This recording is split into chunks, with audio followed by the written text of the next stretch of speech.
ಇವರೆಲ್ಲ ಮನುಷ್ಯರ ಅಥವಾ ಇನ್ನೇನೋ ಗೊತ್ತಿಲ್ಲ, ಹೊಟ್ಟೆಗೆ ಅನ್ನ ತಿಂತಾರ ಅಥವಾ ಬೇರೆ ಏನು ತಿಂತಾರೋ ಅಂತಲೂ ಗೊತ್ತಿಲ್ಲ. ನಿಜಕ್ಕೂ ಇಂಥವ್ರನ್ನ ಗಲ್ಲಿಗೆ ಹಾಕಬೇಕು. ನೀಚರು, ಪರಮ ನೀಚರು. ಪ್ರಾಣಿಗೆ ಹೋಲಿಸಿದ್ರೆ ಅವಕ್ಕೂ ಅವಮಾನ. ಕ್ರಿಮಿಗಳು, ಕೆಟ್ಟ ಕ್ರಿಮಿಗಳು. ಮುಗ್ಧ ಪ್ರಾಣಿ ಮೇಲೆ ಅಟ್ಟಹಾಸ ಮೆರೆಯೋ ಇಂಥ ಪಾಪಿಗಳಿಗೆ ಆ ದೇವರೇ ತಕ್ಕ ಶಿಕ್ಷೆಯನ್ನು ನೀಡಬೇಕು.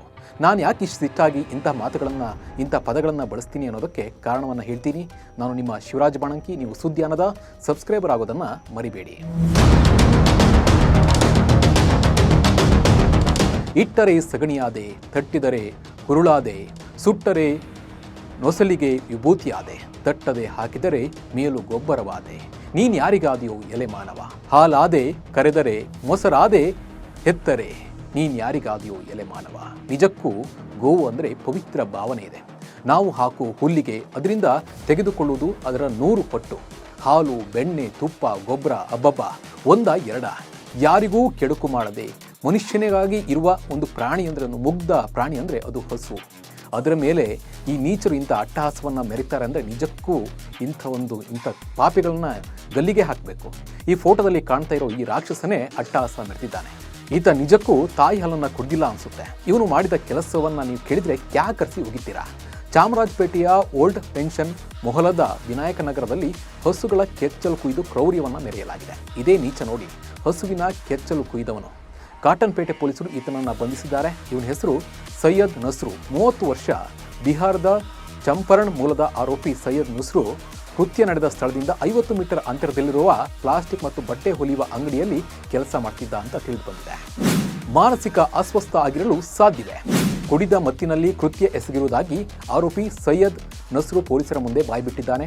ಪೊಲೀಸರು ಆರೋಪಿಯನ್ನ ನ್ಯಾಯಾಧೀಶರ ಮುಂದೆ ಹಾಜರುಪಡಿಸಿದ್ದು ಜನವರಿ 24ರವರೆಗೆ ನ್ಯಾಯಾಂಗ ಬಂಧನಕ್ಕೆ ನೀಡಲಾಗಿದೆ.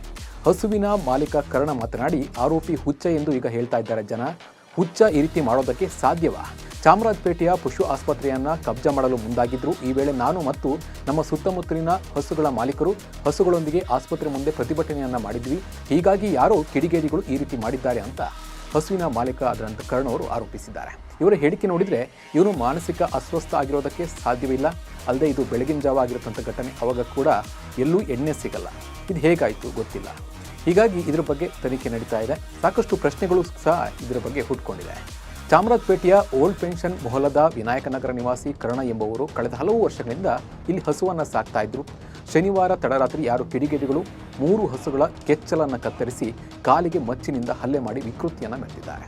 ಹಸುಗಳ ಮಾಲೀಕ ಕರ್ಣ ಕಾಟನ್ಪೇಟೆ ಠಾಣೆಯಲ್ಲಿ ದೂರನ್ನು ನೀಡಿದ್ದಾರೆ. ದೂರು ಆಧರಿಸಿ ಪ್ರಕರಣ ದಾಖಲಿಸಿಕೊಂಡ ಪೊಲೀಸರು ಓರ್ವ ಆರೋಪಿಯನ್ನು ಬಂಧಿಸಿ ವಿಚಾರಣೆಯನ್ನು ನಡೆಸುತ್ತಿದ್ದಾರೆ.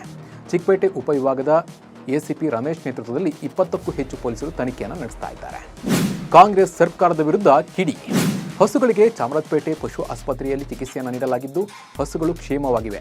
ಆದರೆ ಇನ್ನೂ 2 ವಾರಗಳ ಕಾಲ ಆ ಗಾಯ ಮಾಸಲು ಸಮಯ ಬೇಕಿದೆ ಅಂತ ಹೇಳಿದ್ದಾರೆ. ಈ ವಿಚಾರ ತಿಳಿತಾ ಇದ್ದಂತೆ ಹಿಂದೂ ಪರ ಸಂಘಟನೆಗಳ ಮುಖಂಡರು, ವಿಪಕ್ಷ ನಾಯಕ ಆರ್ ಅಶೋಕ್, ಸಂಸದ ಸಿಪಿ ಮೋಹನ್, ಎಂಎಲ್ಸಿ ರವಿಕುಮಾರ್ ಸ್ಥಳಕ್ಕೆ ಭೇಟಿ ನೀಡಿ ಮಾಲೀಕ ಕರ್ಣಗೆ ಸಾಂತ್ವನವನ್ನು ಹೇಳಿದರು. ಘಟನೆಯನ್ನು ಖಂಡಿಸಿದ ನಾಯಕರು ಕಾಂಗ್ರೆಸ್ ಸರ್ಕಾರದ ವಿರುದ್ಧ ಕಿಡಿಯನ್ನು ಕಾರಿದ್ದಾರೆ.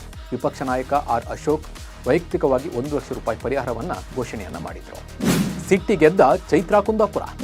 ಇಂದು ಹಸುವಿನ ಮೇಲೆ ದಾಳಿ ಮಾಡಿರೋನು ನಾಳೆ ಮನುಷ್ಯರ ಮೇಲೂ ದಾಳಿ ಮಾಡಬಹುದು ಎಂದು ಈ ಘಟನೆ ಬಗ್ಗೆ ಬಿಗ್ ಬಾಸ್ ಸ್ಪರ್ಧಿ ಚೈತ್ರಾ ಕುಂದಾಪುರ ಅವರು ಆತಂಕವನ್ನು ವ್ಯಕ್ತಪಡಿಸಿದ್ದಾರೆ. ಈ ಬಗ್ಗೆ ಮಾತನಾಡಿದ ಚೈತ್ರಾ ಕುಂದಾಪುರ ಅವರು, ನಾಯಿ ಬೆಕ್ಕುಗಳಿಗೆ ಏನಾದರೂ ಆದರೆ ಧ್ವನಿ ಎತ್ತುವಲು ಪ್ರಾಣಿ ದಯ ಸಂಘ ಇದೆ, ಈಗ ಎಲ್ಲಿದೆ? ನಿಮ್ಮ ಪ್ರಾಣಿಗಳ ವಿಭಾಗದಲ್ಲಿ ಹಸುಗಳು ಬಂದಿಲ್ವಾ ಎಂದು ಪ್ರಶ್ನೆ ಮಾಡಿದ್ದಾರೆ. ಹಸುಗಳಿಗಾಗಿ ಪ್ರಾಣಿದಯ ಸಂಘ ಧ್ವನಿ ಎತ್ತೋದಿಲ್ವಾ?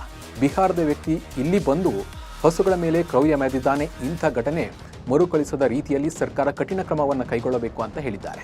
ಗೋವುಗಳನ್ನು ನಾವು ಹಸು ಅಂತ ನೋಡಲ್ಲ, ಮಾತೆ ಅಂತ ಪೂಜೆ ಮಾಡ್ತೀವಿ. ಕುಡಿದ ಮತ್ತಿನಲ್ಲಿ ಮಾಡಿರುವುದು ಅನ್ನೋ ಮಾತು ಕೇಳಿ ಬರ್ತಾ ಇದೆ. ಇದು ಉದ್ದೇಶಪೂರ್ವಕವಾಗಿ ಮಾಡಿರುವಂಥ ವಿಕೃತಿ ಕೆಲಸ. ಬೇಸರದ ವಿಚಾರ ಅಂದರೆ BNS ಆ್ಯಕ್ಟ್ ಅಡಿಯಲ್ಲಿ ಕೇಸ್ ಹಾಕಿದ್ದಾರೆ. ಇದರ ಜೊತೆಗೆ ಹಿಂದೂಗಳ ಧಾರ್ಮಿಕ ಭಾವನೆಗಳಿಗೆ ಧಕ್ಕೆ ಮಾಡಿರುವ ಪ್ರಕರಣವನ್ನು ದಾಖಲಿಸಬೇಕು ಅಂತ ಚೈತ್ರ ಕುಂದಾಪುರ ಅವರು ಹೇಳಿದ್ದಾರೆ. ಇದು ಖಂಡಿತ ಚಿಕ್ಕ ಘಟನೆ ಅಲ್ಲ, ಏನೋ ಸಂದೇಶ ಕೊಡ್ತಿದ್ದಾರೆ ಅನಿಸುತ್ತೆ ಎಂದಿದ್ದಾರೆ.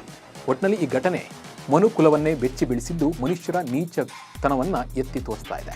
ತಾಯಿಯ ಎದೆ ಹಾಲು ಕುಡಿದವರು ಯಾವತ್ತೂ ಇಂತಹ ಕೆಲಸವನ್ನು ಮಾಡಲ್ಲ. ಈ ಬಗ್ಗೆ ನಿಮ್ಮ ಅನಿಸಿಕೆ ಮತ್ತು ಅಭಿಪ್ರಾಯವನ್ನು ಕಮೆಂಟ್ ಮೂಲಕ ತಿಳಿಸಿ. ನಮಸ್ಕಾರ.